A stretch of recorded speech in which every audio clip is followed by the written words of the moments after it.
الحمد لله وكفى وسلام على عباده الذين اصطفى أما بعد أعوذ بالله من الشيطان الرجيم بسم الله الرحمن الرحيم وأتموا الحج والعمرة لله سبحان ربك رب العزة عما يصفون وسلام على المرسلين والحمد لله رب العالمين اللهم صل على سيدنا محمد وعلى آل سيدنا محمد وبارك وسلم اللهم صل على سيدنا محمد وعلى آل سيدنا محمد وبارك وسلم اللهم صل على سيدنا محمد وعلى آل سيدنا محمد وبارك وسلم وأتم الحج والعمرة لله، اور تم حج اور عمرہ کرو اللہ کے لیے۔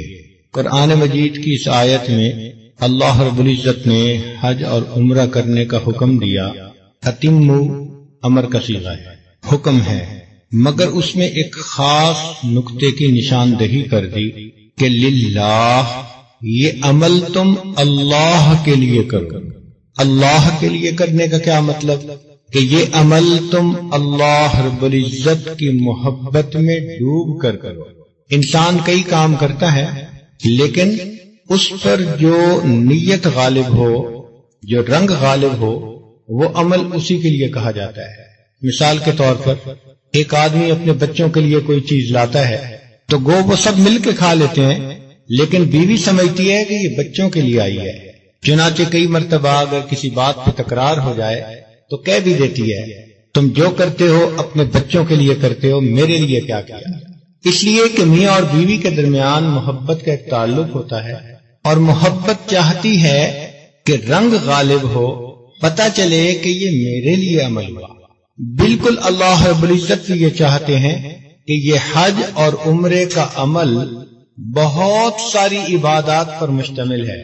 اس راستے میں انسان نمازیں بھی پڑھتا ہے، تلاوت بھی کرتا ہے، روزے بھی رکھ لیتا ہے، مال بھی اللہ کے راستے میں خرچ کرتا ہے، ایک دوسرے کے ساتھ حسن و سلوک کا معاملہ بھی کرتا ہے، مگر ان تمام اعمال میں اللہ رب العزت کی محبت کا رنگ غالب ہے۔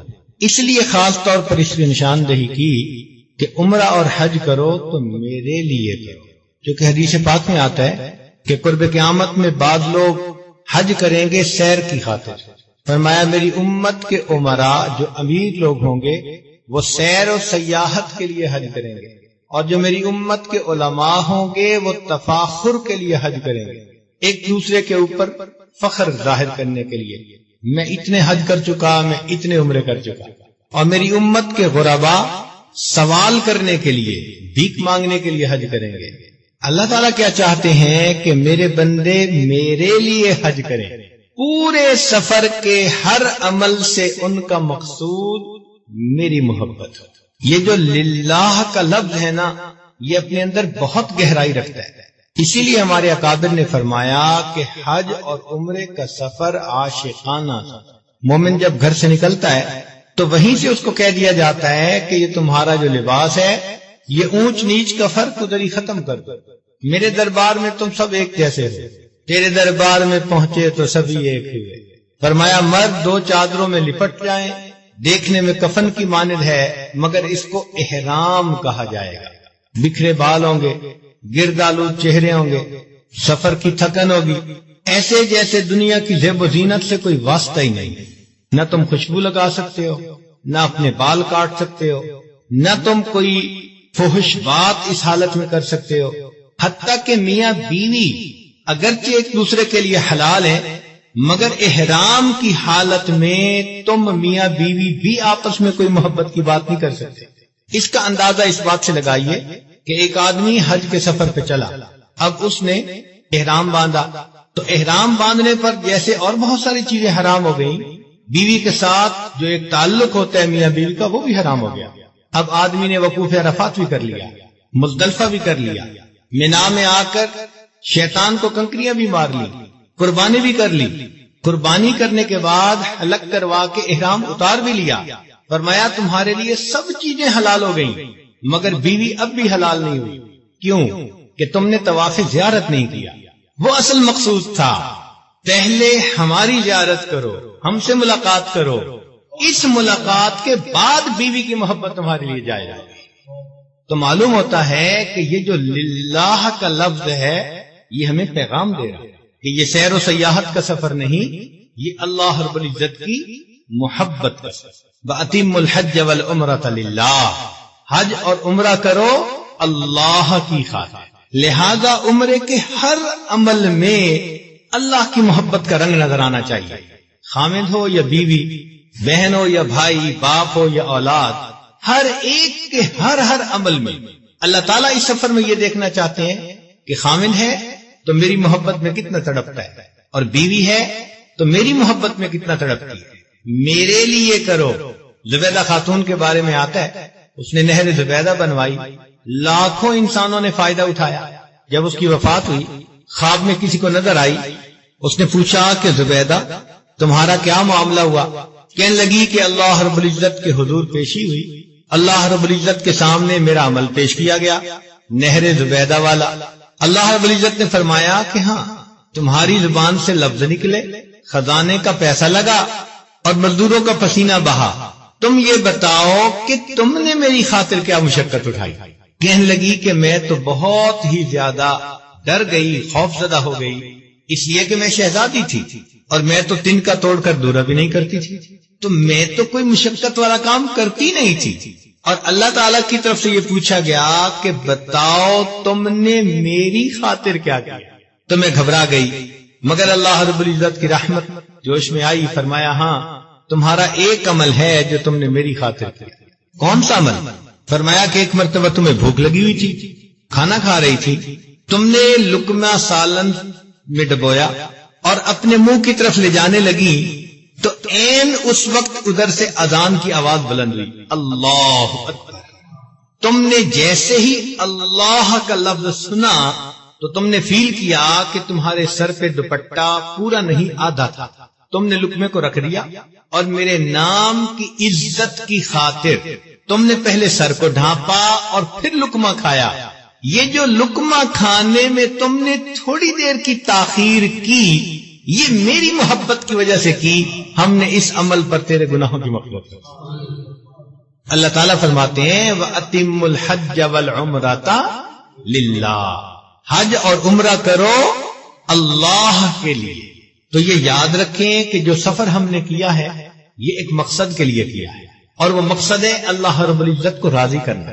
وہ ہرگز راضی نہیں ہوں گے جب تک ہم اس سفر میں اللہ تعالیٰ پر یہ ظاہر نہ کر دیں کہ اللہ ہمیں کائنات کی ہر چیز سے زیادہ آپ کے ساتھ محبت، اٹھنے میں، بیٹھنے میں، چلنے میں، پھرنے میں، ہر عمل میں، ہر سانس میں اللہ کی محبت لپٹی ہوئی ہے۔ یہ کیسے ہو سکتا ہے؟ اسی لیے احرام کی حالت میں تلبیہ پڑھنے کا حکم دیا، لبیک اللہم لبیک، حاضر ہوں اے میرے اللہ میں حاضر ہوں، لبیک لا شریک لک لبیک، حاضر ہوں تیرے ساتھ کوئی شریک نہیں، ان الحمد والنعمت لک والملک۔ دیکھا سب تعریفیں، سب نعمتیں اور یہ ساری شاہی کس کے لیے؟ اللہ کے۔ تو حاضر ہوں کا کیا مطلب ہے؟ اے پروردگار ترکت اللات والعزى جميعا، سب لات و منات میں نے چھوڑ دیے، ہر وہ چیز جو مجھے اللہ سے غافل کر کے اپنی طرف متوجہ کرتی ہے وہ میرے لیے لات اور منات کی مانے۔ یہ لات اور منات پتھر کے نہیں ہوتے، یہ بسا اوقات انسانی شکل میں بھی ہوتے ہیں۔ جب کسی کی محبت اللہ سے بڑھ جائے وہ تیرے لیے لات اور منات کی مانے۔ تو یوں سوچو کہ ترکت اللات والعزى جميعا، میں نے لات اور عزا تمام کے تمام چھوڑ دیے۔ کذالک یفعل الرجل البصیر، ہر بصیرت رکھنے والے شخص کو ایسے ہی کرنا چاہیے۔ ہم جب نکلے اپنے گھر سے تو گویا سب نفسانی بتوں کو ہم نے توڑا اور اللہ کی طرف رخ موڑا اور اسی کی محبت میں ڈوب کر نکلے۔ تو یہ تلبیہ اسی کا اقرار ہے۔ صحابہ رضی اللہ عنہم جب چلے نبی علیہ السلام کے ساتھ 10 ہجری میں، تو جب احرام باندھا تو تلبیہ پڑھ رہے تھے۔ حدیث پاک میں آتا ہے کہ جبرائیل علیہ السلام اترے اور نبی علیہ السلام کی خدمت میں عرض کیا کہ اے اللہ کے پیارے محبوب صلی اللہ علیہ وسلم، اللہ تعالیٰ فرماتے ہیں اپنے یاروں سے کہو تلبیہ کو اونچا پڑھیں۔ اس خاص پیغام کو دینے کے لیے اللہ نے اپنے پیغامبر کو بھیجا، پیغام پہنچانے والے۔ صحابہ کرام کہتے ہیں کہ اللہ کے اس پیغام پہنچنے کے بعد ہم اتنا تلبیہ پڑھتے تھے، اتنا تلبیہ پڑھتے تھے کہ پڑھ پڑھ کر ہمارے حلق خشک ہو جاتے تھے، اور آج آوازیں نہیں نکلتی۔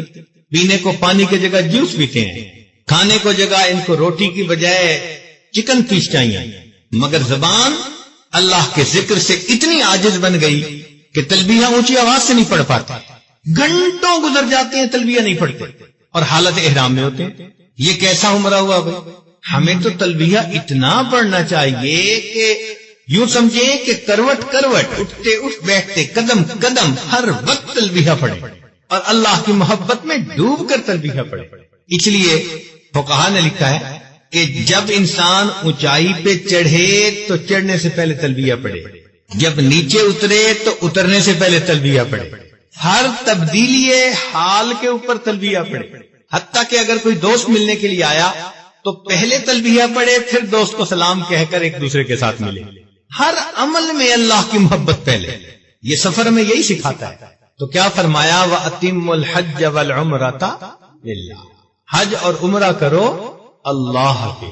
ہم ایک مقصد لے کر نکلے ہیں، اللہ تعالیٰ کو وہی عمل پسند جو اس کی محبت میں ڈوبا ہوا، اس لیے فرماتے ہیں وَيُطْعِمُونَ الطَّعَامَ عَلَى حُبِّهِ مِسْكِينًا وَيَتِيمًا وَأَسِيرًا، اور وہ مسکین، یتیم اور اسیر کو کھانا کھلاتے ہیں عَلَى حُبِّهِ، اللہ کی محبت کی بنا پر۔ یہ مقصود ہے۔ ایسا نہ ہو کہ قیامت کے دن ہم کہیں اللہ عمرے کا سفر کیا تھا، اللہ فرمائے تم نے میرے لیے کیا کیا تھا؟ بتاؤ تو صحیح، اس سفر میں تم نے میرے لیے کیا کیا؟ تو بھائی مقصود کو سامنے رکھیں۔ اس لیے اس سفر میں جتنی بھی مشقتیں آئیں ان کو خندہ پیشانی سے برداشت۔ 3 کام اس سفر میں نہیں کرنے، 3 کام اس سفر میں نہیں کرنے۔ ایک، بے صبری کا مظاہرہ نہیں کرنا۔ بے صبری کیا؟ ذرا سی بات پر ایک دوسرے سے الجھ پڑے، ذرا سی بات پر ناراض ہو گئے، بے صبری۔ ایک تو بے صبری کا مظاہرہ نہیں کرنا، ایک ناشکری کا مظاہرہ نہیں کرنا۔ یہ اچھا نہیں ملا، وہ اچھا نہیں ملا، جہاز میں سیٹ اچھی نہیں ملی، ہوٹل کا کمرہ اچھا نہیں ملا، بس کی سیٹ اچھی نہیں ملی۔ اچھا کیا ہوتا ہے؟ اتنی اللہ رب العزت نے سہولتوں کا یہ سفر عطا کیا، ہم اس قابل تھے؟ ہرگز نہیں تھے۔ ایئرپورٹ بھی ایئر کنڈیشن، تو بسیں بھی ایئر کنڈیشن، جہاز بھی ایئر کنڈیشن، اور پھر ہمارے شکوے ختم نہیں ہوتے۔ فلاں جگہ بڑا ٹائم لگ گیا جی۔ بھائی یہ جو فکر آپ بول رہے ہیں یہ ناشکری ظاہر کر رہا ہے، بے صبری ظاہر کر رہا ہے۔ تو بے صبری سے بچنا ہے، اور دوسرا ناشکری سے بچنا ہے۔ کوئی لفظ ایسا نہ کہیں کہ جس سے ناشکری ہو، اور تیسرا کوئی بھی عمل ایسا نہیں کرنا جو شریعت کے حکم میں گناہ کہلاتا۔ اس لیے کہ گناہ تو ہر حال میں برا، لیکن کسی کے گھر میں آ کر اسی کی نافرمانی یہ اور زیادہ بری ہو جاتی ہے۔ اپنے گھر میں تو چلو جو کرتے تھے، یہاں تو خدا کے گھر میں آئے، تو کیا خدا کے گھر میں آ کر پھر خدا کے حکموں کی نافرمانی کریں گے؟ اس لیے کوئی زبان سے ایسی بات نہ نکلے، آنکھ سے ادھر ادھر غلط نہ اٹھے، کان سے غلط نہ سنے، ہاتھ پاؤں سے کسی کو تکلیف نہ دیں۔ کوئی بھی کام جس کو شریعت نے گناہ کہا ہم اس کے مرتکب نہ ہوں۔ یہ 3 کام ہم نے ہرگز نہیں کرے۔ اب ہم اس وقت احرام کی حالت میں ہیں اور عمرہ کرنے کا ارادہ ہے۔ ہم رات پہنچے تھے تو رات میں بھی یہ عمل کر سکتے تھے، مگر عورتیں بھی تھیں، بچے بھی تھے، ہم جیسے بوڑھے بھی تھے، تو اگر ہم رات ہی کو یہ عمل کرتے تو یہ گلے سے اتارنے والی بات ہوتی۔ ہر بندہ سوچ رہا ہوتا جی جلدی کرو جی جلدی کرو جی، نیند ستا رہی ہے۔ تو کیا ہم اتنا سفر کر کے اس لیے آئے تھے کہ 2 گھنٹے کے بجائے 2.25 گھنٹے میں عمرہ ہو جائے؟ نہیں، ہم تو مستقل ایک عبادت کرنے کے لیے آئے ہیں۔ اس لیے ہم نے وقفہ ڈالا، بیمار لوگ دوائی لے لیں، صحت مند ہو جائیں، تھکے ہوئے کو آرام مل جائے، اور عشاء کے بعد انتہائی فریش حالت میں ہم اپنے رب کے دربار میں حاضر ہیں۔ جب دعائیں مانگنے کے لیے دل مچل رہا ہو، جب محبت سے دل لبریز ہو، جب جی چاہے کہ بس اللہ کے نام پہ ہم مٹ جائیں، ہم ایسی کیفیت میں اللہ کے سامنے حاضر ہونا چاہتے ہیں. اسی لیے جو وقفہ درمیان میں ڈال دیا یہ اپنے آپ کو فریش کرنے کے لیے ڈالا. اب انشاءاللہ عشاء کی نماز کے بعد اندازاً 10 بجے، اس لیے کہ عشاء کے متصل بھی رش زیادہ ہو جاتا ہے. 10 سے لے کے رات 1 بجے تک یہ 3 گھنٹے ایسے ہیں کہ ہمارا اور دوستوں کا بہت عرصے کا تجربہ ہے کہ اس وقت میں عام طور پہ رش کم ہوتا ہے. تو بہرحال عشاء کے بعد انشاءاللہ ہم مسجد میں جائیں گے. تو مسجد میں جا کر ہم نے 5 کام کرنے ہیں. ایک کام تو یہ کرنا ہے کہ ہم جیسے ہی مسجد حرام میں جائیں گے تلبیہ پڑھتے ہوئے جائیں گے. اچھا، تلبیہ کا مسئلہ سمجھ لے کہ احرام باندھتے وقت تلبیہ سے احرام شروع ہوتا ہے اور حجر اسود کے سامنے پہنچ کر جب استلام کرتے ہیں تو اس سے پہلے تلبیہ کا وقت ختم ہو جاتا ہے. وہ نعرہ تو اس وقت تھا جب آ رہے تھے ملنے کے لیے تو دیوانہ وار لبیک لبیک لبیک کہہ رہے تھے. جن لوگوں کو نہیں پتا ہوتا وہ بیچارے طواف میں بھی تلبیہ پڑھ رہے تھے، مسئلے کا جو پتہ نہیں ہے. تو اس لیے تلبیہ اس وقت میں پڑھیں. عورتیں ہمیشہ آہستہ پڑھیں اور مرد ہمیشہ اونچا پڑھیں. اونچے سے یہ مراد نہیں ہے کہ نعرے مارتے پھرے، بلکہ اونچے سے مراد یہ کہ بس ذرا جہر ہو، مگر محبت سے. جیسے بندہ کوئی بات کہہ رہا ہوتا ہے وہ دل سے یہ بات نکل رہی ہے. تو جب ہم مسجد حرام میں داخل ہوں گے تو اللہ تعالیٰ کی عظمت کو دل میں رکھیں گے. دیکھیں، ایک آدمی کسی وزیر کے دفتر میں داخل ہوتا ہے نا تو دل کی کیفیت بدلی ہوتی ہے، طبیعت ذرا محتاط ہوتی ہے. اور کسی وزیر اعلیٰ کے دفتر میں جائے تو اور زیادہ ایک ہیبت سی ہوتی ہے. اور کسی بڑے بادشاہ کی دربار میں چلا جائے تو اور زیادہ ذرا محتاط ہوتا ہے، خوفزدہ ہوتا ہے. اللہ تعالیٰ قرآن مجید میں فرماتے ہیں اولئک ما کان لہم ان یدخلوها الا خائفین. ان لوگوں کو چاہیے تھا کہ یہ مسجد حرام میں داخل نہ ہوتے مگر اس کیفیت میں کہ ان کے دل اللہ کی عظمت سے ہیبت زدہ ہوتے. تو اس لیے داخل ہوتے ہوئے یہ کیفیت سامنے رہے. جب گھر میں قدم رکھ لیا تو پھر ہم نے اعتکاف کی نیت بھی کر لینی ہے. عربی کی نیت نہ آتی ہو تو اپنی دل میں نیت کر لے. نیت تو دل کا عمل ہوتا ہے کہ میں جب تک اس مسجد میں ہوں میں اعتکاف کی نیت کرتا ہوں. یہ نفلی اعتکاف ہوگا. یہ مرد بھی کر سکتا ہے، یہ عورتیں بھی کر سکتی ہیں. ہمارے ہاں دستور یہ ہے کہ جب کوئی مہمان آتا ہے تو چاہتے ہیں کہ مہمان نے جو بات کہی پوری کر دے. جی گھر آ کے کیا ہے اس نے، جی وہ گھر آیا تھا یہ کہنے کے لیے تو میں نے بات مان لی. تو ہمارے ہاں ایک عام دستور ہے.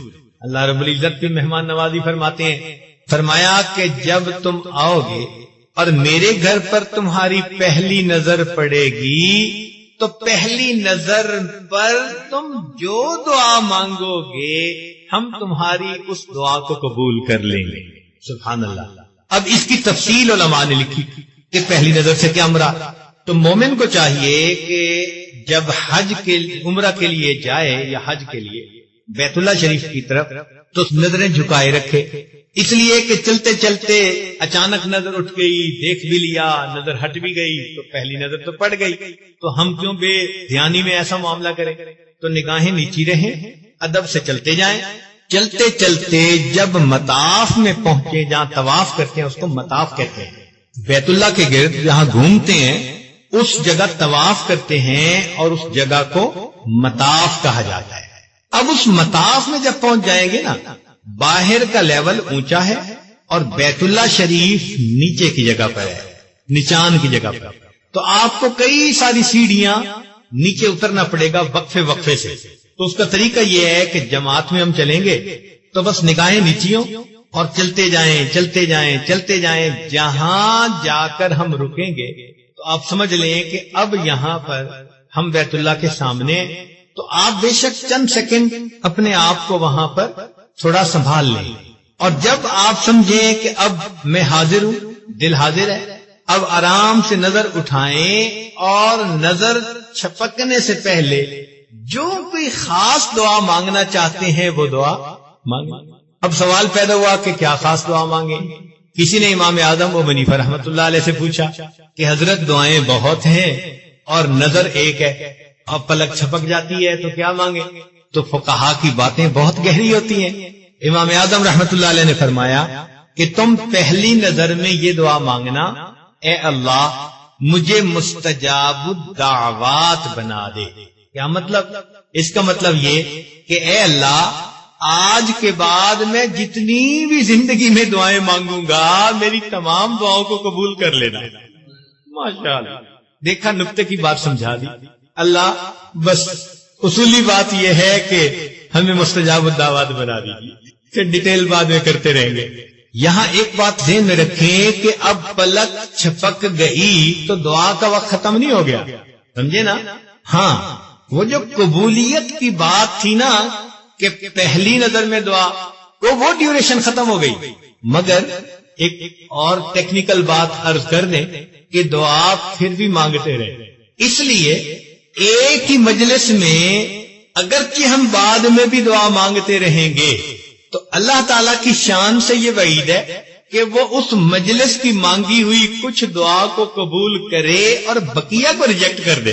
لہذا یہ یقین رکھنا کہ اس مجلس میں ہم بعد میں بھی مانگیں گے تو یہ ایسا ہی ہے کہ اصل کتاب تو پہلی تھی مگر انیکشر بھی بعد میں لگا دیے جاتے ہیں اور کتاب وہ وہی سمجھی جاتی ہے۔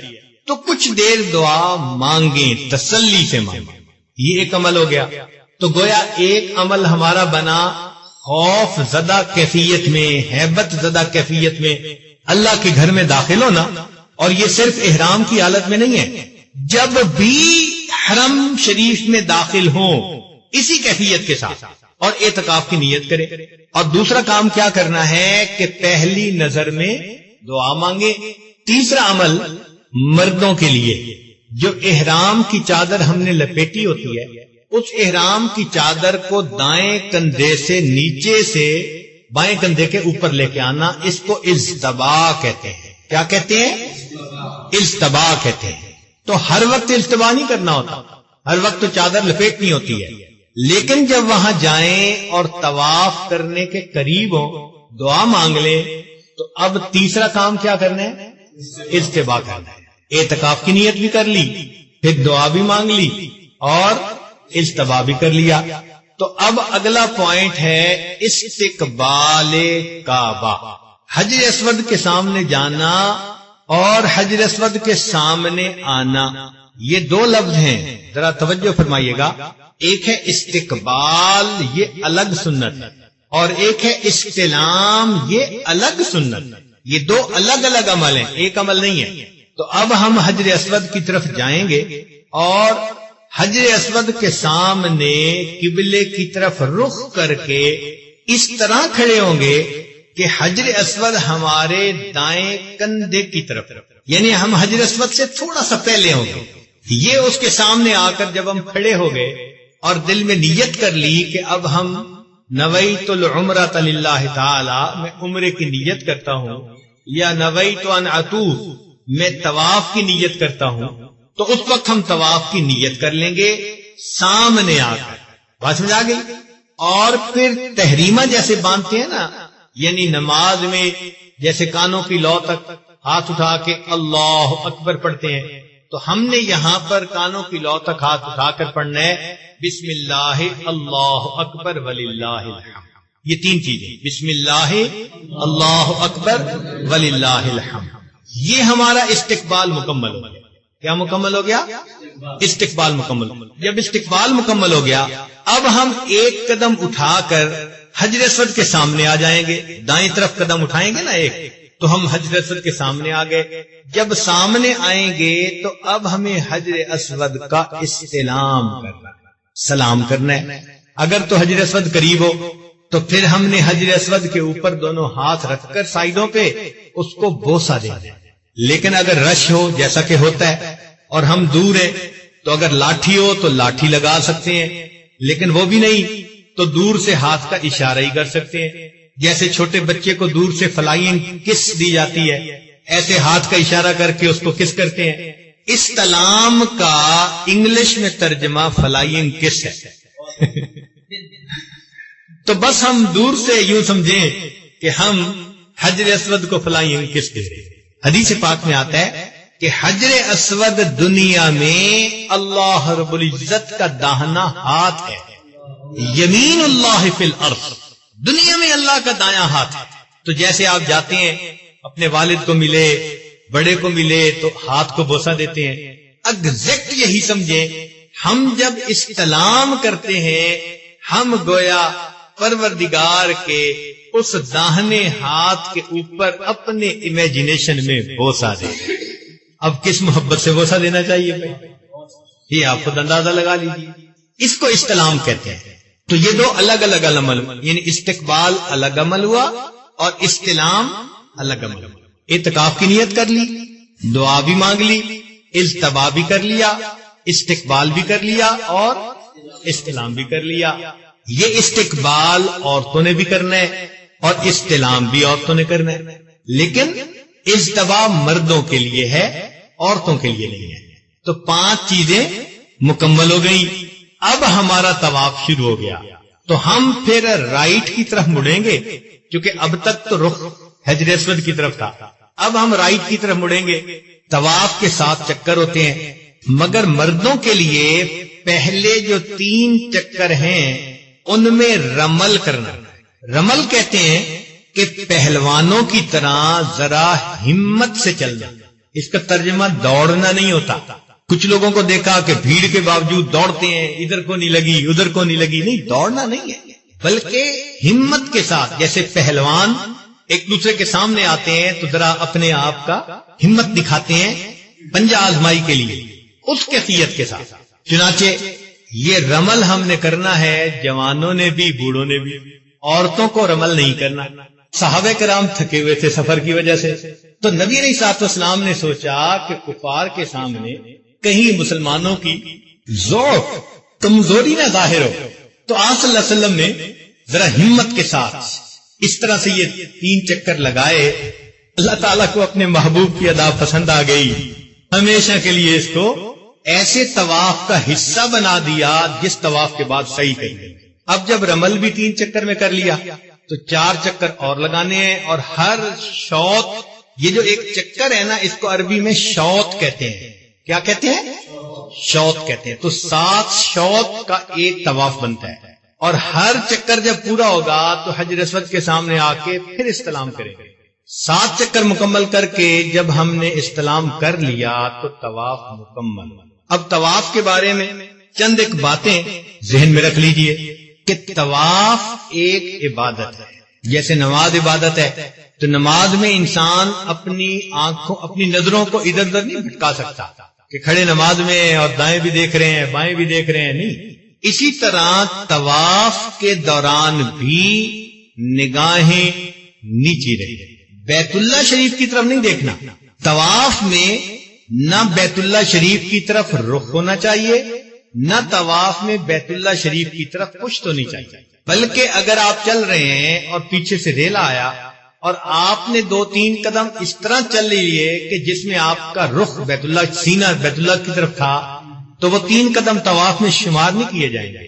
اب اس کا ایک حل ہے، یا تو پیچھے لوٹیں 3-4 قدم اور وہاں سے پھر صحیح رخ سے چلیں تو یہ پیچ لگ جائے گا، جوڑ لگ جائے گا. اور اگر ایسا نہیں کر سکتے اور آگے جا رہے ہیں تو آپ پھر اس شوط کو گنے ہی نہ، ایک چکر اور زیادہ لگا لیں، پھر جا کے چکر مکمل ہوں گے. ہاں، اگر کوئی کھڑا ہو گیا طواف میں ایک جگہ اور کھڑی حالت میں اس کا فرض کرو اگر سینہ بھی ہو گیا پھر اس نے رخ بدل لیا تو طواف خراب نہیں ہوتا. چلنا نہیں ہے، چلتی حالت میں ایسا نہ ہو.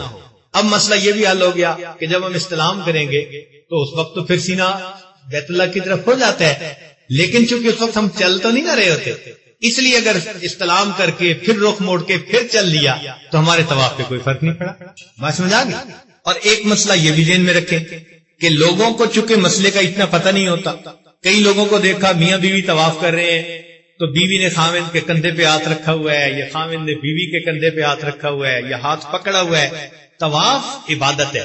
جیسے نماز میاں بیوی ایک دوسرے کا ہاتھ پکڑ کے پڑھ نہیں سکتے، نماز نہیں ہوگی، اسی طرح طواف کے دوران ایک دوسرے کا ہاتھ پکڑنا، جسم کو ہاتھ لگانا چاہے کپڑا ہی کیوں نہ ہو، اس سے بچنا چاہیے. ہاں، خامن کو چاہیے کہ رومال اپنے رکھ لے ہاتھ میں اور رومال کو بیوی پکڑ لے. اگر ساتھ ساتھ پیچھے پیچھے چلنا ہے تو کپڑا پکڑ لے جسم کو پکڑنے کی بجائے.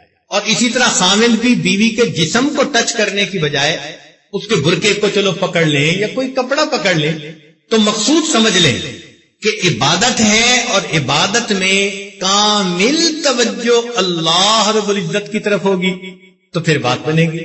اور آج کل کے نوجوان تو ایسے ہیں، طواف بھی کر رہے ہوتے ہیں اور سیل فون پہ اپنے پیاروں سے گفتگو بھی کر رہے ہوتے ہیں اور بتا رہے ہوتے ہیں اچھا اب میں حج اسود پہنچ گیا ہوں، میرا 5واں چکر ہے، ویسے آج رش بڑا ہے، عورتیں زیادہ ہیں، مرد کم ہیں، ویسے یعنی ہم نے ایک نوجوان کو دیکھا وہ طواف بھی کر رہا ہے اور کمنٹری بھی سنا رہا ہے۔ اب اللہ تعالیٰ کو ایسا طواف تو قابل قبول نہیں نہ ہوگا۔ تو طواف میں اپنے فون بند کریں، اللہ میں نے سب سے اپنے تعلق کو اس حالت میں کاٹ لیا اور آپ کے ساتھ تعلق کو جوڑ لیا۔ ایک مسئلہ یہ بھی ہے کہ طواف میں افضل ہے دعا مانگنا۔ افضل کیا ہے؟ دعا مانگنا۔ جن لوگوں کو پتہ نہیں ہوتا وہ کلمے کا ورد کر رہے ہوتے ہیں اور کئی تو قرآن مجید کی تلاوت بھی کر رہے ہوتے ہیں۔ بھائی قرآن مجید کی تلاوت بھی بڑی اعلیٰ عبادت ہے، کلمہ افضل الذکر ہے، مگر جب مانگنے کا وقت ہو تو پھر مانگنا زیادہ اہم ہوا کرتا ہے۔ اس لیے طواف میں اگر تو کتابیں دیکھ کے پڑھنے کی عادت ہے تو پڑھ لیجئے، ورنہ سچی بات تو یہ ہے کہ کتاب دل پڑھیے اور دل پہ جو دعائیں لکھی ہوئی ہیں نا وہ اللہ سے مانگیے، وہ اللہ سے مانگیے۔ عربی میں ہونا ضروری نہیں ہے، اپنی اپنی زبان میں مانگیے۔ اب سوال یہ پیدا ہوتا ہے کہ جی کیا دعائیں مانگے؟ تو ایک اصول یاد رکھیے کہ موقع کے مطابق اگر کوئی بات کی جائے نا تو وہ سونے کی ڈلی کی مانند ہوتی ہے، اور کئی دفعہ موقع کے مناسب کوئی بات کر دی جائے تو دوسرا بندہ اس کو جلدی مان لیتا ہے۔ اسی طرح دفتر میں جو کلرک حضرات ہوتے ہیں وہ اپنے افسروں کے موڈ کو دیکھتے ہیں، اور جب ذرا اچھا موڈ ہوتا ہے تو فائل آگے پیش کرتے ہیں کہ اب اس پر سائن ہو جائیں گے۔ اور گھروں میں بیویاں اپنے خاوندوں کے موڈ دیکھتی رہتی ہیں، جب ذرا دیکھتی ہیں کہ ذرا خوشگوار موڈ ہے اب وہ اپنی ذہن میں رکھی ہوئی بات پیش کرتی ہیں، اچھا مجھے تو یہ کام بھی تھا، اور ان کی باتیں مان لی جاتی ہیں۔ تو بر موقع کی ہوئی بات جس طرح بندے مان لیتے ہیں، تو اگر بر موقع بات اللہ کے سامنے پیش کی جائے تو اللہ بھی قبول فرما لیتے ہیں۔ اب اس کی دلیل قرآن مجید میں سے سنیے، قرآن عظیم الشان۔ بی بی مریم بے موسم کے پھل کھا رہی ہیں، حضرت زکریا علیہ السلام سالوں دعائیں مانگتے رہے، اللہ اولاد دے، بیٹا دے، بیٹا دے، بیٹا دے، مگر قبولیت کے آثار ظاہر نہیں ہو رہے۔ مریم کو بے موسم کے پھل کھاتے دیکھا تو پوچھا یا مریم انا لک ھذا، یہ بے موسم کے پھل کہاں سے ملے؟ مریم نے جواب دیا قالت هو من عند اللہ، اللہ کی طرف سے۔ جب اس نے کہا اللہ کی طرف سے ہے تو اس موقع پر ہنالک دعا زکریا ربہ، زکریا علیہ السلام نے اپنے رب سے دعا مانگی، رب ھب لی من لدنک ذریۃ طیبہ، اے اللہ اگر آپ مریم کو بے موسم کا پھل عطا کر سکتے ہیں، میں بھی بوڑھا ہوں، مجھے اس بڑھاپے میں بھی اولاد جیسی نعمت بے موسم کا پھل اللہ مجھے بھی عطا کر دیتے ہیں۔ انہوں نے دعا مانگی، اللہ تعالیٰ فرماتے ہیں فنادتہ الملائکہ وہو قائم یصلی فی المحراب ان اللہ یبشرک بیحییٰ۔ دیکھا فوراً دعا کی قبولیت کے آثار ظاہر ہو گئے۔ تو معلوم ہوا کہ موقع کی بات اللہ کے ہاں جلدی قبول ہو جائے۔ اس لیے جو یہ مسنون دعائیں ہیں نا نبی علیہ الصلوۃ والسلام نے مانگی ہیں، ان کا حسن یہی ہے، ان کی خوبصورتی یہی ہے کہ اللہ کے محبوب صلی اللہ علیہ وسلم نے موقع کی مناسبت کی دعائیں مانگی۔ مثلا شکل دیکھی تو دعا مانگی، اے اللہ جیسے تو نے میری شکل کو اچھا بنا دیا، اللہ میرے اخلاق کو بھی اچھا بنا دیا، تو دعا جلدی قبول ہوتی ہے۔ اس لیے مسنون دعاؤں کی بہت پابندی کرنی چاہیے۔ اب ہمیں کیا پتا کہ اس موقع پہ کیا دعائیں مانگنی ہے؟ سب سے پہلے تو ہم اپنے لیے ہدایت مانگے نا، اپنے لیے، والدین کے لیے، اولاد کے لیے، عزیز اقارب کے لیے، پوری امت کے لیے۔ میرے رزق میں برکت، عمر میں برکت، مال میں برکت، اللہ میرے صحت میں برکت، میرے فیصلوں میں برکت، ہر چیز میں برکت عطا کر دیجیے، اولاد میں برکت، دین میں برکت۔ اللہ ہمیں نفس کی خباثتوں سے امن دے دیجیے، شیطان کے ہلاکت خیز حملوں سے امن دے دیجیے، حاسدوں کے حسد سے امن دے دیجیے، دشمنوں کی دشمنی سے امن دے دیجیے، دوستی کے رنگ میں دشمنی کرنے والوں سے بھی امن دے دیجیے، اور اے اللہ دنیا کے ہر خوف سے امن دے دیجیے، میرے مولا ہمیں قیامت کے دن جہنم کی آگ سے بھی امن عطا فرما۔ اے اللہ ہم آئے تو آپ ہی کی خاطر یہ عمل کرنے ہیں، اگر کوئی کمی بیشی رہ بھی گئی تو معاف کر کے اس عمرے کو فقط اپنے محبت کے لیے، اپنے لیے اس کو بنا لیجئے، ایسا نہ ہو کہ ہمارا یہ آنا سفر بیکار نہ گزرے۔ اے مولا بڑی دور سے آیا ہوں، اے اللہ بڑی دور سے آیا ہوں اور بڑی دیر سے آیا ہوں، بڑی دور سے آیا ہوں اور بڑی دیر سے آیا ہوں۔ مولا آپ کو منانے کے لیے، آپ کو پانے کے لیے آیا، اپنے عمرے کے عمل کی قبولیت کی اللہ سے دعا مانگو۔ آپ اس طواف کے اندر جتنا بھی مانگیں گی یقیناً اللہ رب العزت کی طرف سے رحمتیں ہوں گی اور اللہ تعالیٰ آپ پر اپنی خصوصی رحمتیں عطا فرمائیں گے۔ ایک مسئلہ یہ بھی ہے، محرم بندے کو چاہیے کہ وہ جب تک احرام اتر نہ جائے اس وقت تک بیت اللہ شریف کے ساتھ نہ لپٹے۔ احرام والے بندے کو وہاں نہیں جانا چاہیے، لوگ بھی خوشبو لگا کے کھڑے ہوتے ہیں اور بیت اللہ کی دیوار پر بھی خوشبو لگائی ہوئی ہوتی ہے، تو اس لیے حالت احرام میں کوئی چلا گیا اور اگر خوشبو لگ گئی تو لینے کے دینے پڑ جائیں گے۔ اس لیے محرم کو، محرم کہتے ہیں احرام کی حالت میں جو ہو، تو محرم بندے کو چاہیے کہ وہ جب تک احرام اتر نہ جائے اس وقت تک بیت اللہ شریف کے ساتھ نہ لپٹے۔ اگر احرام اتار لیا اب ماشاءاللہ جتنا موقع ملے۔ ہمارے بڑے بوڑھوں کو گھڑیوں کی قیمت کا پتہ ہوتا ہے لیکن قبولیت دعا کے مقامات کا پتہ نہیں ہوتا۔ اتنی یعنی لا علمی اور جہالت کا وقت آ گیا کہ ایک بڑے میاں سے پوچھا کہ آپ نے عمرہ کر لیا؟ کہنے لگا ہاں میں نے کوٹھے کے 7 چکر تو لگا لیا۔ کوٹھے سے مراد بیت اللہ، یعنی بیت اللہ کے 7 چکر لگا کر وہ سمجھا کہ میرا عمرہ مکمل ہو گیا، نہ سعی کی نہ کچھ اور کیا اور بال بھی کٹوا لیے، کپڑے بھی پہن لیے۔ تو اتنی لا علمی کا وقت ہے، اس لیے یہ سفر کرنے سے پہلے خود بھی علماء سے سیکھنا چاہیے اور کوشش کرنی چاہیے کہ سفر کے دوران بھی ایسے لوگوں کا ساتھ ہو کہ جو وقت پڑنے پر انسان کو مسئلہ بتاتے رہے، سمجھاتے رہے۔ دیکھیں نا، کام تو ہم نے کیا اور مکمل نہ کیا تو پھر ہمارا اتنا مال پیسہ وقت قربان کرنے کا فائدہ کیا ہوا؟ تو یہ چیز ہمیشہ ذہن میں رکھیں کہ مسائل کو سامنے رکھیں، خود بھی پڑھیں اور علماء سے پوچھتے بھی رہیں۔ اچھا یہ تو ہو گیا طواف۔ اب عمرے میں کیا کرنا ہوتا ہے؟ 2 رکعت نفل پڑھ لیے، مقام ابراہیم پہ دعا کر لی۔ مقام ابراہیم سے مراد یہ نہیں کہ جہاں وہ پتھر ہے جہاں ابراہیم علیہ السلام کھڑے ہو کر انہوں نے کعبے کی تعمیر کی، بالکل اس کے ساتھ نفل پڑھنا یہ نہیں ہے۔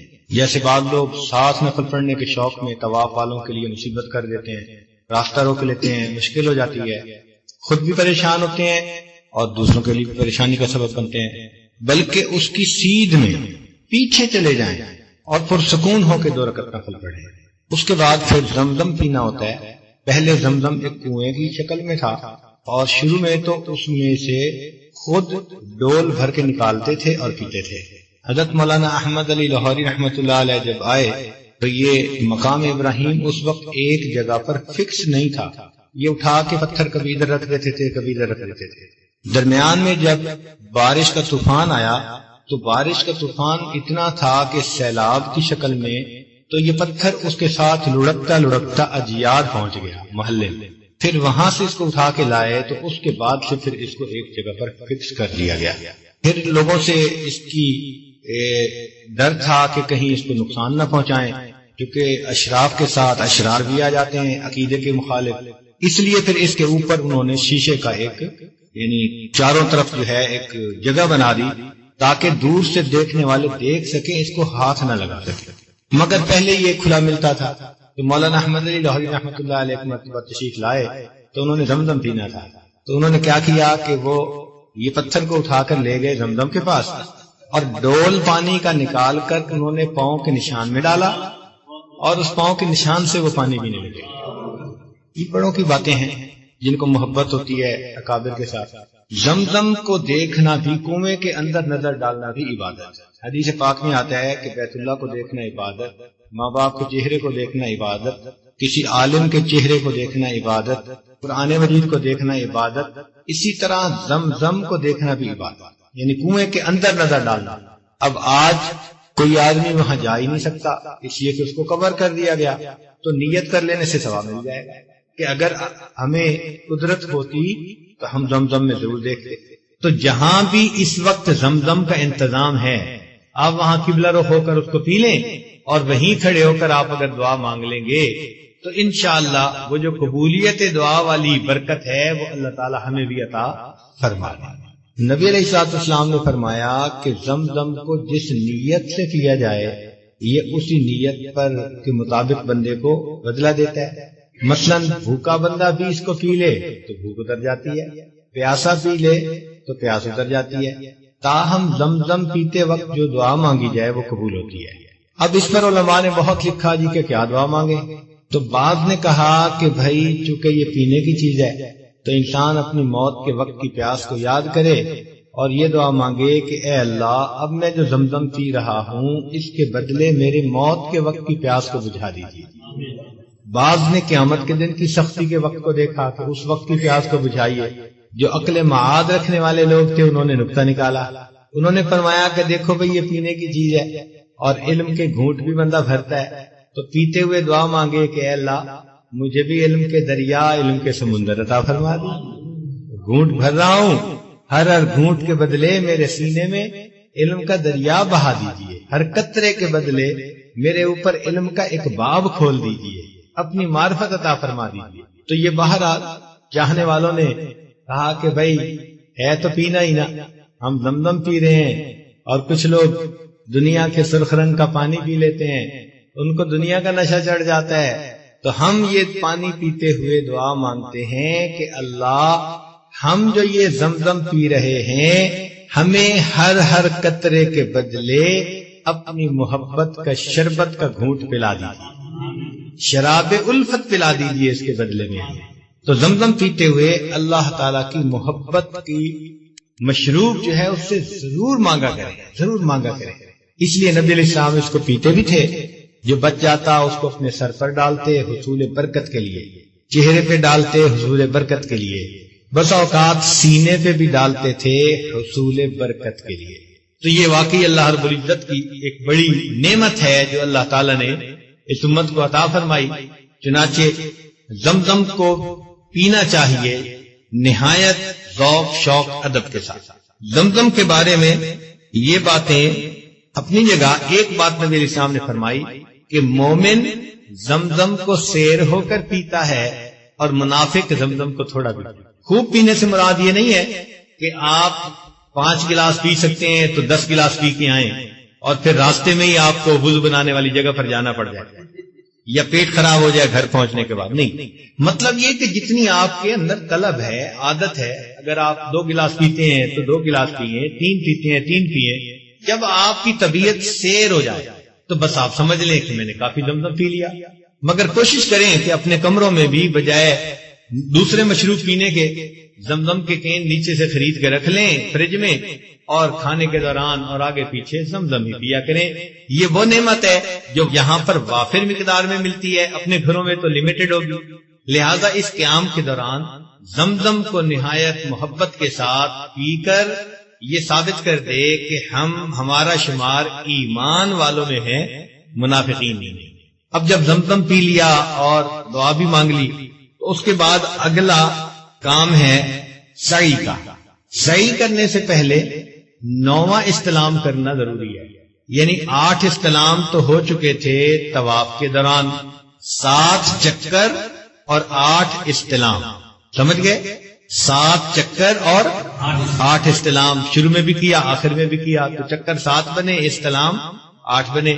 جب آپ زمزم پی لیں تو پھر دوبارہ سبز روشنی جہاں ہے، لائٹ لگی ہوئی ہے، اس طرف کو آئیں اور حجر اسود کے سیدھ میں کھڑے ہو کر آپ 9واں استلام کریں، یہ بھی مستحب۔ یہ استلام کرنے کے بعد پھر آپ صفا پہاڑی کی طرف جائیں جہاں سے سعی شروع ہوتی ہے۔ سعی شروع ہوتی ہے صفا سے، مقام صفا سے، اور ختم ہوتی ہے مروہ پر۔ یہاں ذرا ذہن میں رکھیں کہ عام طور پر تو چکر سمجھا جاتا ہے جی صفا سے جا کر مروہ سے واپس آئے تو 1 چکر، مگر نہیں، اللہ تعالیٰ نے امت کے لیے آسانی کر دی، صفا سے مروہ کو 1 چکر اور مروہ سے واپس صفا کو دوسرا چکر. اس طرح جب صفا سے شروع کریں گے تو مروہ پہ ختم کریں گے. تو گویا 7 چکر صفا اور مروہ کے بھی لگانے پڑتے ہیں. یہ پتہ ہونا ضروری ہے، کیونکہ اگر پتہ نہ ہو تو پھر کئی مرتبہ انسان 14 چکر لگا کے سمجھتا ہے جی اب میرے 7 چکر پورے ہوئے. اور کئی لوگ تو ماشاءاللہ ہمارے ایک مفتی صاحب سنایا کرتے ہیں کہ سعی کے دوران ہم نے ایک بوڑھے کو دیکھا حال بے حال تھکا ہوا، تو پوچھا بابا جی خیر ہے؟ کہتے پتر گھیو پیتے گھیو. گھیو پیتا کا مطلب انہیں دیسی گھی کھایا ہوا ہے. کہتے ہیں کہ اس نے کہا گھیو پیتے گھیو. تو ہم نے کہا اچھا اللہ رحم کرے تو کیا ہوا؟ کہتے پتر فجر کی نماز پڑھی اور میں نے چلنا شروع کر دیا ان لوگوں کے ساتھ، اور یہ لوگ بس ہی نہیں کر رہے. ظہر ہو گئی، پھر میں نے ظہر پڑھی، پھر چلنا شروع کیا، عصر ہو گئی. اب میں تھک گیا ہوں مگر یہ لوگ بس ہی نہیں کرتے، تو یہ صحیح بس کب ہوگی؟ وہ سمجھے کہ جیسے جماعت کی نماز پڑھتے ہیں تو اکٹھے سب سلام پھیر دیتے ہیں، صحیح ختم.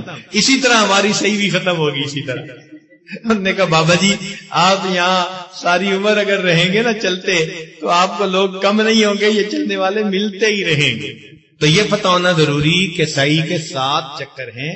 7 چکر لگانے کے بعد چکر مکمل ہو جائے. جی جو 7 چکر ہیں اس سے ہر چکر میں پہاڑی دونوں پہاڑیوں سے جگہ ملتی ہے کہ وہیں سے چڑھنے میں. سوال پوچھ رہے ہیں کہ کیا ہر چکر میں پہاڑی کے اوپر چڑھنا ضروری؟ ہاں، اتنا اوپر چڑھنا کہ جہاں سے بیت اللہ شریف نظر آ جائے یہ ضروری ہے. اس لیے آپ دیکھیں گے کہ وہاں پر ایک ستون ہے. ہم جب اس ستون کے ساتھ جا کے کھڑے ہوتے ہیں نا تو سامنے ایک اور ستون اور سیڑھی کے درمیان سے سیدھا بیت اللہ پر نظر پڑتی ہے. تو بس ہم وہاں تک جاتے ہیں اور وہیں سے پھر واپس آ جاتے ہیں. تو اتنا چڑھنا ضروری کہ جہاں سے بیت اللہ شریف نظر آ جائے. اب صفا سے تو نظر بھی آتا ہے، مروہ سے نظر نہیں آتا، لہذا مروہ پر ہم ذرا زیادہ اوپر چڑھ جاتے ہیں تاکہ اس میں کوئی کمی نہ رہے. سعی کے اندر اگر کوئی بندہ معذور ہے اور پیدل نہیں چل سکتا، گھٹنوں کا درد ہے، کمر کا درد ہے، چلنے سے بڑھنے کا اندیشہ ہے، تو علماء نے لکھا ہے کہ سواری کے اوپر بھی وہ صحیح کر لے تو اس کی معذور کے لیے اجازت ہے. طواف پیدل چل کے کرنا حد الوسع، جب تک کہ ایسی کیفیت نہ ہو جائے کہ اب معذور، اب تو انسان بس 2 چند قدم بھی نہیں چل سکتا، پھر تو طواف میں سواری کی اجازت ملے گی. تو طواف میں ذرا سختی ہے اور سعی میں نسبتاً زیادہ گنجائش ہے. ہاں اگر کوئی مقامی بندہ ہو یا قیام لمبا ہو تو علماء نے کہا کہ 7 چکر ایک دن لگانے بھی ضروری نہیں، بلکہ اگر چند چکر ایک دن لگا دیے پھر چند چکر دوسرے دن، تو اس طرح بھی اس نے 7 چکر مکمل کر لیے تو اس کی صحیح مکمل ہو جائے. صحیح میں اگر وقفہ درمیان میں آ جائے تو علماء نے اس کو جائز قرار دیا. صحیح کے اندر گنجائش زیادہ ہے. اور طواف میں بھی 7 چکروں میں سے 4 چکر کا پے در پے ہونا وہ ضروری ہے. مثلا ایک آدمی طواف شروع کیا، 2 چکر کے بعد اس کو بیٹھنا پڑ گیا، اب وقفہ پڑ گیا، تو اب وہ چکر کو پہلے 2 چکر ختم، اب نئے سرے سے طواف کی نیت کریے. لیکن اگر 4 چکر لگا چکا تھا، چونکہ اکثر حصہ ہو گیا، اب اگر تھوڑی دیر رک بھی جائے تو اسی کے اوپر بنا کرتے ہوئے مزید چکر مکمل کر لے تو وہ مکمل ہو جائے. اب رہ گئی بات کہ ہم صحیح میں دعائیں کیا مانگے. تو بھئی کتابوں میں بہت ساری دعائیں منقول ہیں، ان دعاؤں کے مضامین یاد کر لیں. جن لوگوں کو عبارت یاد ہو سکتی ہے وہ تو بہت ہی اعلیٰ بات ہے، اور جن کو عربی عبارت یاد نہیں ہو سکتی اس کا مضمون تو یاد ہو سکتے ہیں نا، مفہوم. تو مضمون مفہوم ذہن میں رکھ کے اس کو اپنے الفاظ میں مانگ لیں. یعنی دل کی تڑپ، دل کی چاہت سے اگر دعائیں نکل رہی ہوں، الفاظ اپنے ہی صحیح. بلکہ میں تو کہتا ہوں کہ الفاظ کے بغیر بھی اگر دعا مانگے گا اللہ اس کو بھی قبول کر لے. میرا مالک میری سن رہا ہے فغاں، جانتا ہے وہ خاموشیوں کی زبان. تو خاموشی بھی ایک زبان ہے نا. دل دعا جو ہے وہ اصل میں دل سے نکلتی ہے، زبان سے اس کا اظہار ہوتا ہے. دل سے جو بات نکلتی ہے اثر رکھتی ہے، پر نہیں طاقت پرواز مگر رکھتی. تو اس لیے کوشش یہ کریں کہ ان جگہوں پر دعائیں پڑھنے کی بجائے دعائیں مانگیں. اب کئی لوگ ایسے بھی دعائیں پڑھتے ہیں کہ ان کو مفہوم کو پتہ ہی نہیں ہوتا ہم مانگ کیا رہے ہیں. تو اصل مقصود جو ہے نا امن یجیب المضطر اذا دعا، اس اضطرار کی کنڈیشن میں جب بندہ دعا مانگے گا پھر اللہ کے ہاں دعا کرے گا۔ حجاج بن یوسف ایک شخص تھا اس امت میں جو بہت سخت طبیعت رکھتا تھا اور جو اس کے دل میں بات آتی تھی وہ کر دیتا تھا۔ ایک دفعہ وہ طواف کر رہا تھا تو اس نے دیکھا کہ مطاف کے اندر ایک اندھا بیٹھا دعا مانگ رہا ہے، اللہ میری آنکھوں کو بینا کر دے، مجھے روشنی عطا کر۔ وہ حجاج اس کے قریب سے جب گزرنے لگا تو اس نے اس کو پاؤں کی ٹھوکر مار کے کہا، اندھے تجھے پتہ ہے میں کون؟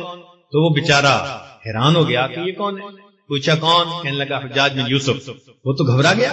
تو حجاج بن یوسف نے کہا کہ دیکھ میں طواف کر رہا ہوں اور میرے چند چکر باقی ہیں، میرے طواف مکمل کرنے تک اگر تیری آنکھیں ٹھیک نہ ہوئی نا میں نے تجھے قتل کروا دیا، اور ساتھ ایک سپاہی بھی متعین کر دیا کہ اندھا بھاگنے نہ پائے۔ خود طواف کرنے لگ گیا۔ اب تو جی اندھے کا حال ہی عجیب، دعا مانگتا تھا اللہ پہلے تو میں بینائی کا سوال کرتا تھا، اب تو زندگی کا سوال۔ ایسی تڑپ کے اس اندھے نے دعا مانگی کہ اس کے طواف ختم کرنے سے پہلے اللہ نے بینائی عطا فرمایا۔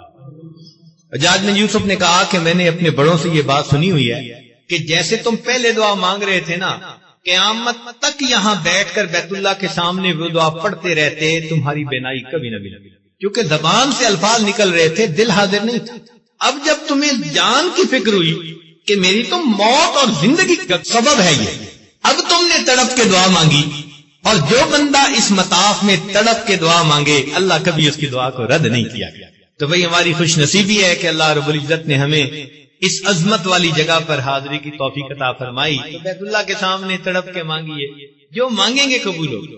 تاہم ایک نقطہ میں نے عرض کیا تھا کہ موقع کے مناسب اگر دعا مانگیں گے تو جلدی قبول ہوگی۔ تو سعی کے درمیان اگر ہم سیدنا ابراہیم علیہ السلام کے گھرانے کو سامنے رکھ کر اس مناسبت سے دعا مانگیں جو ابراہیم علیہ السلام نے مانگی، اور بی بی ہاجرہ کی وجہ سے ہی تو یہ صفا اور مروہ کو شاعر اللہ میں داخل کیا گیا، ان کی وجہ سے دعا مانگے، اے اللہ جیسے آپ نے ابراہیم علیہ السلام کو توحید خالص عطا فرمائی تھی، شرک خفی اور شرک جلی دونوں سے محفوظ فرمایا تھا، اللہ ہمیں بھی وہی توحید عطا فرما دی۔ ان کو جو اپنے مقام خلت عطا کیا تھا اس کی تجلیات میں سے کچھ حصہ ہمیں بھی عطا فرما دی۔ 25,000 بعض کتابوں میں ہے، بعد میں 10,000 انبیاء ان کی اولاد سے پیدا ہوئے، اللہ آپ ہمیں بھی ابو الاولیاء بنا دیجیے۔ پھر ان کی اولاد میں سے اللہ آپ نے سیدنا رسول اللہ صلی اللہ علیہ وسلم کو پیدا فرمایا، تو ہماری اولاد میں سے آنے والے وقت میں دین کا کوئی مجدد پیدا فرما دیجیے۔ ہم بھی دعا مانگ سکتے ہیں، دعا مانگنے میں کوئی رکاوٹ تو نہیں ہے نا، تو مناسبت سے دعا مانگیں۔ اے اللہ اسماعیل علیہ السلام نے اپنے والد گرامی کی معاونت کی بیت اللہ شریف کو بنانے میں، وَإِذْ يَرْفَعُ إِبْرَاهِيمُ الْقَوَاعِدَ مِنَ الْبَيْتِ وَإِسْمَاعِيلُ، انہوں نے تعاون کیا، اللہ ہماری اولاد کو بھی دین کے کام میں ہمارا معاون بنا دیجیے۔ دیکھو کتنی دعائیں خود بخود نکلتی چلی آئیں گی۔ ابراہیم علیہ السلام نے دعا مانگی تھی، اے اللہ میں نے اپنی اولاد کو آپ کے گھر کے قریب آ کر بسایا، اے اللہ انسانوں کے دل ان کی طرف مائل کر دیجیے، یعنی لوگوں کے دلوں میں ان کی محبت بھر دیجیے۔ تو یہ نعمت اپنی اولاد کے بارے میں بھی مانگے کہ ہماری اولاد کو دنیا میں عزت ملے۔ پھر فرمایا وَارْزُقْهُم مِّنَ الثَّمَرَاتِ، اللہ ان کو کھانے کو پھل عطا فرما دیجیے۔ ہم بھی اپنی اولاد کے لیے مانگے، اے اللہ ہماری آنے والی اولادوں کو بھی حلال طیب پاکیزہ رزق دیجیے، ان کو کھانے کو پھل عطا فرما لِيُقِيمُوا الصَّلَاةَ، تاکہ یہ نمازیں پڑھیں۔ اے اللہ ہماری اولاد کو بھی اپنے لیے عبادت گزار بنا دیجیے۔ لعلہم یشکرون، اے اللہ ہماری اولادوں کو بھی اپنے شکر گزار بندوں میں شامل۔ تو دیکھیے ایک دعاؤں کا مضمون کھلتا چلا جائے گا آپ کے سامنے، اور چونکہ موقع کی مناسبت ہوگی تو اس لیے بے اولاد عورتیں جو ہیں وہ دعا مانگیں، اے اللہ آپ نے حاجرہ صابرہ کو اسماعیل علیہ السلام جیسا بیٹا عطا کیا، اور آپ کو ماں کا تڑپنا اتنا پسند آیا کہ آپ نے پانی کا چشمہ جاری کر دیا، اللہ ہمیں بھی یہ بیٹے والی نعمت عطا فرما دی۔ تو یہ جو دعائیں مانگیں گے نا آپ، اس میں آپ کو کتاب دل پڑھنے کی ضرورت ہے، کوئی ظاہر کی کتاب پڑھنے کی ضرورت نہیں۔ بس آپ سب صحیح کے چکر لگاتے جائیں، کتاب دل پڑھتے جائیں اور دعائیں مانگتے جائیں، اور پھر خود بخود آپ دیکھیں گے کہ آپ پر کیفیت طاری ہوگی۔ یاد رکھیں جس ماں کا بیٹا گم ہو جائے اس کو رلانے کے لیے مرثیے پڑھنے کی ضرورت نہیں پیش آتی، وہ تو خود روتی ہے، اس کے دل کو غم ہی ایسا ہوتا ہے، کھانا کھاتے بھی رو رہی ہوتی ہے، باتیں کرتے اور سنتے بھی رو رہی ہوتی ہے، اس کا جگر گوشہ جو اس سے دور ہوتا ہے۔ تو جب دل کی لگی ہو اور بندے کو یہ احساس ہو کہ اللہ آپ نے مجھے اپنے گھر کی یہ نعمت عطا فرما دی، معلوم نہیں زندگی میں پھر موقع ملے گا یا نہیں ملے گا، اور میرے سر پہ تو گناہوں کے اتنے بڑے بڑے گٹھڑ ہیں جو میں بخشوانے کے لیے آیا ہوں، جب دل کو غم لگ جائے گا پھر آنسو بہانے کے لیے کسی دعا پڑھنے کی یا شعر پڑھنے کی ضرورت نہیں رہے گی، خود بخود آنکھوں کی زبان سے آپ دعا پڑھا کریں گے۔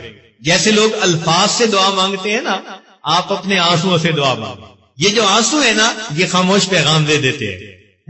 کسی بزرگ بندے کا ایک عجیب کلام ہے، جیڑا لطف ہے رومن اندر او بچ بیان نہ آوے، جیڑا لطف ہے رومن اندر او بچ بیان نہ آوے، رونا دل دی میل اتارے، نالے رٹھڑے یار مناوے۔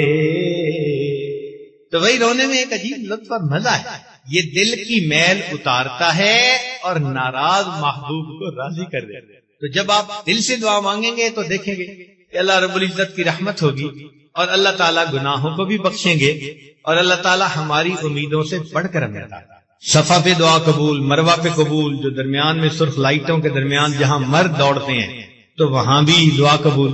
ہمارے اس دفعہ کے گروپ میں چونکہ نوجوان بہت ہیں تو ماشاءاللہ سبز لائٹوں کے درمیان اس دفعہ دوڑ کے مقابلے بھی ہوتے رہے بغیر اعلان کے، کسی اعلان کے بغیر۔ جب وہاں پہنچتے تھے تو ماشاءاللہ گرم خون جوان خون تھا، تو ماشاءاللہ پھر سبقت ہوتی تھی، وہاں بھی دعا قبول۔ تو یہ قبولیت دعا کے مقامات ہیں۔ اب آپ نے 7 چکر اس طرح سے لگا لیے تو مقام مروہ پر پھر آپ دعا مانگیں، اور پھر حرم میں آ کر 2 رکعت نفل شکرانے کے پڑھیں کہ اللہ تعالیٰ نے اعمال عمرہ کرنے کی توفیق عطا فرمائی۔ اس کے بعد پھر حلق کروا سکتے ہیں۔ حلق کروانے میں مرد حضرات اگر اس طرح پھروائیں تو اس کو حلق کہتے ہیں، مشین پھرائیں تو اس کو قصر کہتے ہیں۔ قرآن مجید میں دونوں کا تذکرہ، محلقین رؤوسکم و مقصرین، مگر حلق والوں کا تذکرہ پہلے، اور نبی علیہ السلام جب حجۃ الوداع کے لیے تشریف لے گئے تو آپ نے بھی حلق کروایا، اس لیے یہ زیادہ افضل عبادت ہے۔ تو مرد لوگ حلق کروائیں، البتہ عورتوں کے لیے یہ ہے کہ وہ اپنے سر کے تمام بالوں کو اکٹھا کر کے ان کے اینڈ کے اوپر جتنے بال ایک انگلی کی لپیٹ کے برابر ہے، یعنی یہ انگشت شہادت ہے نا، اس کے گرد لپیٹ کے دیکھیں تو انگشت شہادت کے گرد لپٹ کر جتنی جگہ بنتی ہے، 1.25 انچ ہے، آدھا انچ ہے، انچوں میں خود ہی اس کو ٹرانسفارم کر لیں، تو اتنے تمام بالوں کو کاٹنا، ایک لٹ نہیں کاٹنا، تمام بالوں کو کاٹنا۔ اچھا، بال کاٹنے کے بارے میں چند باتیں وضاحت طلب ہے کہ مرد لوگ تو چلو حجام سے بال کٹوا کے آئے، عورتیں کیا کریں؟ اگر تو محرم مرد ہیں تو وہ ان کے بال کاٹتے، اور اگر محرم مرد نہیں اور سب عورتیں ایسی ہیں جنہوں نے اعمال عمرہ کر لیے، صرف بال کٹوانے باقی ہیں، تو وہ چاہیں تو اپنے بال خود بھی کاٹ سکتی ہیں، اور اگر اپنے خود کاٹنے میں ان کو دقت ہے تو دوسری ایسی عورت جو باقی تمام اعمال کر چکی صرف بال کاٹنے باقی ہیں تو وہ ایک دوسرے کے بال کاٹ سکتے۔ مردوں میں بھی یہی مسئلہ ہے۔ اب ایسا ہوا کہ کل بھی ایک آدمی مسئلہ پوچھنے کے لیے آیا کہ جی 2 آدمی تھے، انہوں نے عمرہ کیا اور ایک نے دوسرے کے بال کاٹ دیے، تو جواب دینے والا کوئی میرے جیسا طالب علم تھا، اس نے آگے سے کہہ دیا جی کہ اس کے اوپر تو دم واجب ہو گیا۔ حالانکہ اگر اعمال باقی رہتے ہوں اور وہ ایسا عمل کرے پھر تو دم ہوگا۔ جب باقی سارے اعمال مکمل ہو گئے، صرف بالوں کا کاٹنا ہی ایک عمل رہ گیا، تو ایسی صورت میں ایک دوسرے کے بال کاٹے جا سکتے ہیں، اس پر دم واجب نہیں ہوتا۔ یہ جو بال اتروانے ہیں یہ بھی ایک عبادت ہے۔ چنانچہ نبی علیہ السلام کے پاس کوئی آدمی آتا تھا نا اور کلمہ پڑھتا تھا تو کئی مرتبہ آپ اسے کہتے تھے کہ حلق کروا لو، یعنی یہ ایک تعبیر تھی کہ جیسے سر سے بال الگ ہو گئے تو پچھلی خطائیں اللہ تعالیٰ نے اسی طرح معاف کر کے سر کے بوجھ کو اتار۔ اس سے اب ہمارا عمرہ تو ہو گیا مکمل کہ پھر نہائیں گے اور اس کے بعد اپنے کپڑے بدل لیں گے، سلے ہوئے کپڑے پہن لیں گے۔ اب جتنی چیزیں احرام کی وجہ سے پہلے منع تھی وہ سب اللہ تعالیٰ کی طرف سے جائز ہو جائے گی۔ خوشبو لگا سکتے ہیں، میاں بیوی آپس میں اکٹھے ہو سکتے ہیں، اور بھی جو اعمال تھے جو احرام کی وجہ سے منع تھے وہ سب جائز ہو جائے گا۔ ایک بات سمجھیے، شریعت کا ایک مزاج ہے اور وہ یہ کہ جہاں انسان کے اندر کی شہوت، حیوانیت، نفسانیت بالکل ختم ہو جائے، حیا اس پر غالب آئے، ان محرم رشتوں میں مردوں اور عورتوں کو اکٹھا ہونے کی اجازت دی۔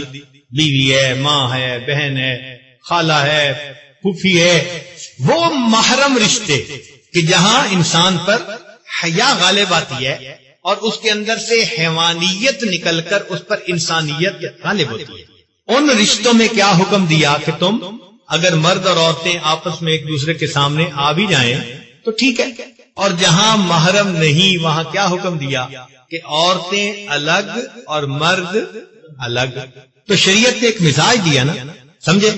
مگر یہاں پر شریعت نے ایسا نہیں کیا کہ جی دن میں مرد طواف کریں، عورتیں رات میں طواف کریں، کوئی ٹائم کی پابندی نہیں لگائی، یا اس نماز کے بعد یہ طواف کریں اور مرد اس نماز کے بعد کریں، نہیں، دن اور رات، مردوں کے لیے بھی اجازت اور عورتوں کے لیے بھی اجازت۔ یہ کیا مسئلہ ہے نا ایک نکتے کی بات؟ اس کی وجہ یہ تھی کہ اللہ رب العزت یہ چاہتے ہیں کہ جب میرے بندے میری ہی محبت میں ڈوب کر یہ سفر کر رہے ہیں تو میں یہ چاہتا ہوں کہ اگرچہ ایک وقت میں ایک میدان میں مرد بھی طواف کر رہے ہیں، مرد بے شک اندر کی طرف کریں، عورتیں کناروں پر کریں، مگر جگہ تو ایک ہی ہے نا، اور آتے جاتے دونوں قریب قریب ہی ہوں گے نا، تو آخر یہاں پر یہ کو ایجوکیشن کیسی ہوئی؟ تو شریعت کا اس میں ایک نقطہ سمجھ لیجیے کہ اللہ رب العزت نے یہاں آنے سے پہلے ایک بات سمجھا دی کہ اپنے گھروں میں جب تک تم گناہ نہیں کرتے تھے گناہ نہیں لکھا جاتا تھا، ارادے پہ گناہ نہیں ملتا تھا۔ میرا حرم ایسی پاک جگہ ہے، وَمَن يُرِدْ فِيهِ بِإِلْحَادٍ بِظُلْمٍ نُذِقْهُ مِنْ عَذَابٍ غَلِيظٍ، ارادہ بھی گناہ کا کر لوگے تو تمہیں ہم سخت ترین عذاب دیں گے۔ معلوم ہوا کہ حرم کے اندر اگر شہوت کی نظر بھی غیر پر پڑ گئی تو انسان کی سزا اور عذاب کے لیے یہی کہا۔ اب سمجھ گئے یہاں پر کتنا سخت قانون کر دیا گیا، اور فرمایا کہ اب ذرا آ کر تم میری محبت میں ڈوب کے اکٹھا طواف کرو، مگر مرد بھی میری محبت میں ڈوبے ہوئے ہوں اور عورتیں بھی میری محبت میں ڈوبی ہوئی ہوں۔ اور ہم نے دیکھا ہے ایسا کہ مطاف اللہ کا گھر وہ ایسی جگہ ہے کہ جہاں جا کر مرد کو مردانگی یاد نہیں رہتی، عورت کو نسوانیت یاد نہیں ہوتی، یہ مرد بھی اللہ کی محبت میں رو رہا ہوتا ہے، عورت بھی اللہ کے سامنے فریاد کر رہی ہوتی ہے، ایک دوسرے کی طرف بالکل دھیان نہیں ہوتا۔ یہ وہ منظر ہے جو اللہ تعالیٰ اپنے فرشتوں کو دکھانا چاہتے ہیں کہ تم کہتے تھے یہ جائیں گے فساد مچائیں گے، ذرا میرے بندوں کو دیکھو، جوانیاں بھی ہیں، موقع بھی ہے، مگر ایک دوسرے کی طرف آنکھ بھی نہیں اٹھا رہے، وہ بھی میری محبت میں رو رہا ہے، یہ بھی میری محبت میں آہیں بھر رہی ہے، ذرا دیکھو یہ میرے بندے ہیں۔ فرشتوں کو دکھانا تھا، بشر ایسے بھی ہوتے ہیں، ہر طرف سے بیگانہ ہو گئے، ہر طرف سے کٹ گئے، میری محبت میں ڈوب گئے، اور میری محبت میں ڈوب کے جیسے پروانہ شمع کے گرد چکر لگا رہا ہوتا ہے، یہ میرے پروانے ہیں، گھروں سے چلے تھے میری محبت میں، نعرے لگاتے آئے، دیوانے بن کر آئے، اب دیکھو میرے گھر کا طواف کیسے کر رہے ہیں، ان کو کچھ نہیں چاہیے، میری محبت چاہیے۔ اس لیے فرمایا وَأَتِمُّ الْحَجَّ وَالْعُمْرَةَ لِلَّهِ، اللہ کے لیے تم یہ کرنا ہے۔ جب اس طرح طواف کرے گا تو پھر ایسا طواف بندے کی بخشش کا سبب بن جائے گا۔ لوگوں، دنیا میں واشنگ مشینیں آپ نے دیکھی ہیں، میلے کپڑے آتے ہیں واشنگ مشینوں میں ڈالتے ہیں، چکر دے کے میل دور کر کے نکال دیے جاتے ہیں، یہ اللہ کی بنائی ہوئی واشنگ مشین ہے۔ میرے بندو، اپنے میلے دلوں کو لے کر آ چکے ہو، یہ واشنگ مشین ہے، آؤ طواف کرو ذرا ان شرائط کے ساتھ، طواف کرو ذرا اس محبت کے ساتھ، تم 7 چکر لگاؤ گے، ہم دل کی میل کو دھو کر دلوں کو صاف کر کے تمہیں باہر نکال دیں گے۔ اللہ تعالی ہمیں اس طرح محبت میں ڈوب کر عمرہ کرنے کی توفیق عطا فرمائے۔ اللہ تعالی ہمارے اس عمل کو قبول کر لے۔ وآخر دعوانا ان الحمد للہ رب العالمین۔ دعا مانگو۔ سبحان ربی العلی وہاب اللہم صلی علی سیدنا محمد وعلی آل سیدنا ربنا ظلمنا انفسنا وان لم تغفر لنا وترحمنا لنكونن من الخاسرین۔ اے میرے مولا ہمارے سفر کو قبول کر لے۔ اللہ ہمارے دل میلے ہیں، دلوں پر گناہوں کے داغ ہیں، اے اللہ ہم دھلنے کے لیے آئے ہیں، ہم آپ کو منانے کے لیے آئے ہیں۔